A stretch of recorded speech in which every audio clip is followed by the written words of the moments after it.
विष्णु प्रिया श्री लक्ष्मी की पूजा विविध प्रकार, प्रेम भक्ति सो जो करें पावे सिद्धि अपार।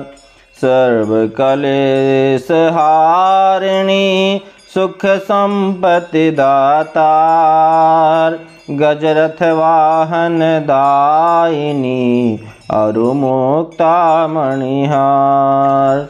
राधे कृष्णा देवी और सज्जनों, आज मैं आपको सुनाने जा रहा हूँ श्री महालक्ष्मी जी की व्रत कथा। तो आइए सुनते हैं। एक समय धर्मराज युधिष्ठिर ने भगवान कृष्ण को प्रसन्न चित्त देखकर पूछा, हे त्रिलोकीनाथ, ऐश्वर्यों को देने वाले पुरुषोत्तम, आप कृपा कर कोई ऐसा व्रत बतलाइए जो संपूर्ण ऐश्वर्य देने वाला हो, जिसको करके मनुष्य नाना प्रकार के सुख, स्त्री पुत्र, आयु, महल, हाथी, घोड़े आदि का भोग भोग सके। भगवान श्री कृष्ण बोले, हे राजन सुनो, सतयुग में जब वृत्रासुर आदि असुरों ने स्वर्गलोक पर अपना अधिकार कर लिया, तब दुखी होकर इंद्र ने ऐसा ही प्रश्न देवर्षि नारद जी से पूछा था। यह सुन नारद जी बोले, हे देवराज इंद्र, मैं तुमको एक ऐसा उपाय बताता हूँ जो सर्वमंगलकारी है। प्राचीन काल में एक बहुत सुंदर अपूर्व नगर था। वहाँ की भूमि बड़ी रमणीक थी। तरह तरह के रत्नों से विभूषित भूमि एवं पर्वत थे। वहाँ सुंदर चंचल नेत्रों वाली स्त्रियों के बाण रूपी कटाक्ष से कामदेव तीनों लोकों को वश में करता था। उस नगर में चारों पदार्थ धर्म, अर्थ, काम, मोक्ष थे। उसकी विचित्र रचना देखकर विश्वकर्मा भी लज्जित होता था। उसी नगर में एक मंगलसेन नाम का राजा था। उसकी चिल्ल देवी और चोल देवी नाम की दो रानियां थीं। एक दिन राजा अपनी प्रिय रानी चोल देवी के साथ अपने महल की छत पर बैठा हुआ था। वहां से उसने समुद्र के जल से घिरा हुआ एक रमणीक स्थान देखा। उसे देख राजा कामातुर हो अपनी प्रिय रानी चोल देवी से बोला, हे सुमुखे, देखो यहाँ पर तुम्हारी प्रसन्नता के लिए नंदनवन को लज्जित करने वाला एक सुंदर बाग लगवाऊंगा। और अपनी प्रिया के प्रसन्नार्थ राजा ने बगीचा लगवा दिया। कुछ दिन बाद वह बाग वृक्षों, लताओं, फल फूलों और रंग बिरंगे पक्षियों की चहचहाहट से अपनी अद्भुत छटा दिखाने लगा। एक दिन उस बाग में बड़ा भयंकर प्रलय काल के समान एक सूकर आया और उसने सब बगीचों को नष्ट कर दिया। बहुत से बाग के रक्षक भी मार गिराए। कुछ रक्षक उसके भय से व्याकुल हो अपनी जान बचा राजा के पास पहुँचे और राजा से सारा हाल कहा। यह सुन राजा बड़ा कुपित हुआ और अपने सेनापति से बोला, तुम शीघ्र वहां जाकर उस भयंकर सूकर को मार डालो। राजा की आज्ञा पा सेना चल दी और घोड़े पर बैठकर साथ में राजा भी चल दिया। चारों ओर से बगीचे को घेरकर राजा ने सैनिकों से कहा कि जिस मार्ग में सूकर पुनः निकलकर भाग जाएगा और उस मार्ग का कोई भी रक्षक उसे ना मार सकेगा, तो मैं उसका सिर काट डालूंगा। और बाग के एक ओर राजा स्वयं अपना घोड़ा अड़ाकर खड़ा हो गया। दैव योग से वह सूकर राजा की ओर से ही निकलकर भाग गया। राजा बड़ा लज्जित होता हुआ घोड़े को चाबुक से मारता हुआ उसका पीछा करने लगा। पीछा करते करते वह सिंह, व्याघ्र आदि हिंसक जीवों से युक्त घोर जंगल में पहुंच गया। वहां ताल, तमाल, हिंताल, शाल, अर्जुन, लता आदि के वृक्ष थे। राजा जंगल में चारों ओर उसे देखने लगा। आगे चलकर वह सूकर राजा के सामने आया। राजा ने उसे देखते ही भाला मार दिया। भाले के लगते ही उस सूकर ने अपना शरीर छोड़ दिया और सुंदर गंधर्व शरीर धारण कर विमान में बैठा अपने लोक को जाते हुए राजा मंगलसेन से बोला, हे पृथ्वीपति, आपका कल्याण हो, आपने मेरा उद्धार किया है। अब मैं आपको अपने साप की कथा सुनाता हूँ। मैं चित्ररथ नाम का गंधर्व हूँ। एक बार देव समूह में ब्रह्मा जी बैठे हुए थे। मैं चंचत पुट आदि तालों के साथ सप्त स्वर में उत्तम गान कर रहा था कि गाते गाते मेरी ताल बिगड़ गई। इस पर क्रोधित होकर ब्रह्मा जी ने मुझे सूकर होने का शाप दे दिया। फिर प्रार्थना करने पर उन्होंने कहा, तेरा उद्धार धर्मात्मा राजा मंगलसेन के हाथों से होगा।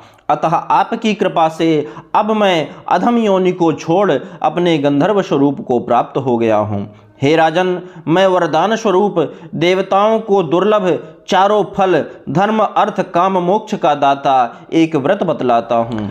यह व्रत श्री महालक्ष्मी जी का है। इसके प्रभाव से आप चक्रवर्ती राजा होंगे।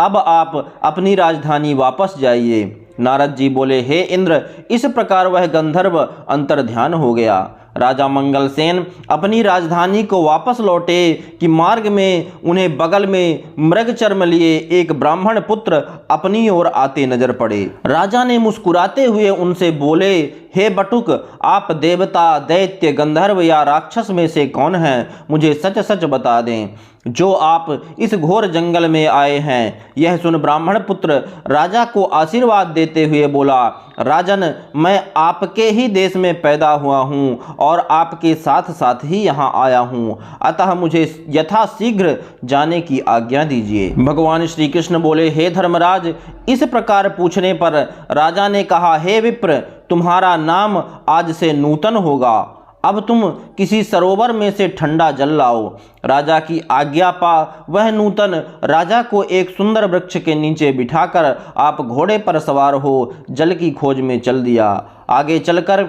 उसने रंग बिरंगे पक्षी देखे, वह उसी ओर चल पड़ा। थोड़ी देर में वह सरोवर के पास पहुंच गया। यह सरोवर बहुत ही रमणीक था। ऐसा प्रतीत होता था कि यहाँ भगवान नारायण का ही निवास स्थान है। सुंदर सुंदर कमलों से सुशोभित, चक्रवाक आदि पक्षियों से युक्त, तेज हवा से उठने वाली लहरों को शांत करने वाला, मीठे जल वाला, महर्षि अगस्त्य की तृष्णा शांत करने वाला, शीतल जल से परिपूर्ण था। जैसे ही वह आगे बढ़ा, उसका घोड़ा कीचड़ में फंस गया। अतः वह घोड़े पर से उतरकर सरोवर के चारों ओर देखने लगा। समीप ही उसने सुंदर सुंदर वस्त्राभूषणों से सुसज्जित मृगनयनी स्त्रियों को देखा, जो मधुर ध्वनि से मंगल गान करती हुई पूजन कर रही थी। नूतन अपने दोनों हाथ जोड़ स्त्रियों के पास जाकर विनम्र भाव से बोला, हे माताओं, आप यह सब बड़ी श्रद्धा पूर्वक किसकी पूजा कर रही हैं और इसकी क्या विधि है तथा क्या फल है? सच सच मुझे बतावें। नूतन की मधुर वाणी सुन वे बोली, हे विप्र, भक्ति भाव से श्रद्धा युक्त होकर के सुनो। जो भगवती माया, प्रकृति और शक्ति नाम से प्रसिद्ध हैं, हम उसी श्री महालक्ष्मी जी का व्रत कर रही हैं। वह व्रत इस प्रकार है, हे ब्राह्मण, यह व्रत भाद्रपद महीने की शुक्ल पक्ष यानी भादों सुदी अष्टमी से आरंभ होता है। प्रातः काल उठकर 16 बार हाथ पांव और मुंह धोकर 16 धागों से युक्त एक डोरी लेकर उसमें 16 गांठ लगावें और चमेली के पुष्प, कपूर, चंदन, धूप आदि सुगंधित पदार्थों से प्रत्येक गांठ की पूजा करें और ओम महालक्ष्म्यै नमः इस मंत्र से 16 बार आमंत्रित करके श्री महालक्ष्मी जी की प्रार्थना करें। धनम धान्यम धराम धर्म कीर्तिभायुर्यश श्रियं तुरगान दन्तिनः पुत्रान् महालक्ष्मी प्रयच्छ मे। अर्थात हे महालक्ष्मी, आप हमें धन धान्य, पृथ्वी, धर्म, कीर्ति, आयु, यश और शोभा तथा हाथी, घोड़े और पुत्र देवें। हे नूतन विप्र, इस प्रकार ध्यान करते हुए उस सूत्र को पुरुष अपनी दाहिनी भुजा में और स्त्री अपनी बाईं भुजा में धारण कर 16 दूब के पौधे और अक्षत लेकर कथा सुने। इस प्रकार भादो सुदी अष्टमी से लेकर अश्विन वदी अष्टमी तक नित्य प्रति कथा सुननी चाहिए। पश्चात अष्टमी के दिन रात्रि के समय जितेंद्रिय व्रतकर्ता को स्नान कर श्वेत वस्त्र धारण करके पूजा गृह में जाना चाहिए और पूर्व की ओर मुख करके पवित्र आसन पर बैठकर सफेद मोतियों से युक्त अष्टदल का कमल बनावे। उस पर कमल आसन मंद मंद मुस्कान करती हुई शरद चंद्र के तुल्य कांतिवान चतुर्भुजी, दोनों हाथों में कमल लिए हुए, श्वेत वस्त्र धारणी, आभूषणों से विभूषित, अभय वर को देने वाली, दोनों ओर हाथियों की सूंड के जल से सींचे जाने वाली श्री महालक्ष्मी जी का ध्यान करके कपूर, अगर और चंदन से भगवती का चित्र बनाकर आवाहन करे और कहे, हे महालक्ष्मी जी, भगवान विष्णु के पास से आप यहाँ आओ, आपके लिए ही मैंने षोडशोपचार पूजन सामग्री एकत्रित की है। हे विप्र, इस प्रकार 16 दिन समाप्त होने पर व्रतकर्ता को श्रद्धानुसार उद्यापन करना चाहिए। उद्यापन विधि इस प्रकार है। स्वर्ण के पत्र से गऊ के सींग मढ़वाकर तथा सोना एवं अन्य वस्त्र आदि किसी वेद पाठी ब्राह्मण को दान में दें। यदि इतना ना हो सके तो यथाशक्ति द्रव्य दे देवें अथवा 16 ब्राह्मणों को जिमाकर वस्त्र आदि की दक्षिणा दे देवें। हे विप्रपुत्र, हमने तुमको सर्वोत्तम व्रत बतला दिया है, जिसके करने मात्र से इच्छित फल प्राप्त होता है। इस व्रत को तुम करो, अपने राजा से कराओ और जो श्रद्धा से करना चाहे उसे भी कराओ। भगवान बोले, हे युधिष्ठिर, इस प्रकार इस व्रत को स्त्रियों के मुख से सुनकर नूतन बड़ा प्रसन्न हुआ और उनको प्रणाम कर अपने घोड़े को कीचड़ में से निकालकर ठंडा पानी पिलाया और कमल के पत्ते को दोना बनाकर उसमें पानी ले घोड़े पर बैठ राजा के पास आया। राजा को जल पिलाकर नूतन बोला, हे राजन, आज मैं वहां पर जो कुछ स्त्रियों से सुनकर आया हूँ उसे ध्यान से सुनो।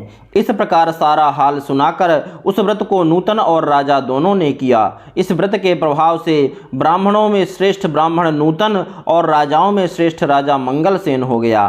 तदुपरांत राजा ब्राह्मण को साथ ले घोड़े पर सवार होकर अपने नगर को चल दिया। राजा का आना सुन सब नगरवासी बड़े प्रसन्न हुए और भेंट आदि वस्तु लेकर बाजे गाजे के साथ राजा की अगवानी करने चल दिए। चारों ओर घंटा और घड़ियालों के शब्द होने लगे। ऐसा मालूम होता था कि खुशी के मारे सारा नगर नाच रहा है। 16 श्रृंगार किए गजगामिनी स्त्रियां भी मंगल गीत गाते हुए राजा की अगवानी को आईं। नगरवासियों से सत्कार किया गया। राजा ब्राह्मण कुमार नूतन के साथ घोड़े पर से उतरकर अपने महल में रानी चोल देवी के पास गया। रानी चोल देवी राजा के हाथ में सूत्र बंधा देख क्रोधित हुई, परंतु क्रोध को छुपाकर विचार करने लगी कि राजा शिकार के बहाने किसी अन्य स्त्री से प्रेमालाप करके आया है। इसी कारण उसकी बाह में उस स्त्री ने सौभाग्य के लिए यह डोरा बांध दिया है और साथ में मुझे देखने के लिए इस ब्राह्मण को भेजा है। अतः क्रोधित हो उसने डोरे को राजा की बाह से तोड़कर फेंक दिया। राजा उसकी करतूत ना समझ सका, क्योंकि वह सेवकों तथा मंत्रियों को जंगल का सारा हाल बता रहा था। उसी समय राजा की दूसरी रानी चिल्ल देवी की एक दासी राजा को देखने वहां आई। उसने भूमि पर पड़े उस डोरे को उठा लिया और उस ब्राह्मण से डोरे के बारे में सारा विवरण पूछा। दासी ने सारा वृत्तांत जानकर अपनी स्वामिन चिल्ल देवी से जाकर कहा और वह राजा का सूत्र भी दे दिया। रानी ने उसी समय नूतन को बुलावा भेजा और उसके बतलाए गए व्रत को विधान सहित करने लगी। भगवान बोले, हे पांडुनंदन युधिष्ठिर, 1 वर्ष बीतने पर लक्ष्मी पूजा के दिन रानी चिल्ल देवी के महल में अपार बाजे बजने लगे। यह देख राजा को लक्ष्मी पूजन की याद आई। राजा अपनी बाह में बंधे सूत्र को ना देख नूतन से पूछने लगा। नूतन ने रानी चोल देवी द्वारा उसे तोड़कर फेंके जाने का सारा हाल राजा को बता दिया। यह सुन राजा क्रोधित हो रानी चोल देवी से बोला, अरे दुर्बुद्धि, अब मैं तेरे महल में लक्ष्मी पूजन ना करके रानी चिल्ल देवी के महल में लक्ष्मी पूजन करूंगा। यह कह राजा चिल्ल देवी के महल को चला गया। इसी बीच लक्ष्मी, जो बुढ़िया का रूप बना, परीक्षा लेने के लिए रानी चोल देवी के घर गई। रानी चोल देवी उसका निरादर करते हुए बोली, अरे दुष्ट, तू कौन है? मेरे घर कैसे आई? चल भाग यहाँ से। इस प्रकार लक्ष्मी जी रानी चोल देवी से अपमानित होने पर उसे शाप देती हुई बोली, मूर्ख, तूने मेरा अपमान किया है, अतः तू सूकर मुखी हो जा और आज से इस मंगलपुर का नाम कोलापुर हो जावे। फिर वृद्धा रूपी लक्ष्मी जी वहां से चलकर परीक्षा लेने के लिए चिल्ल देवी के महल में गईं। वहां रानी ने उसका बड़ा सम्मान किया।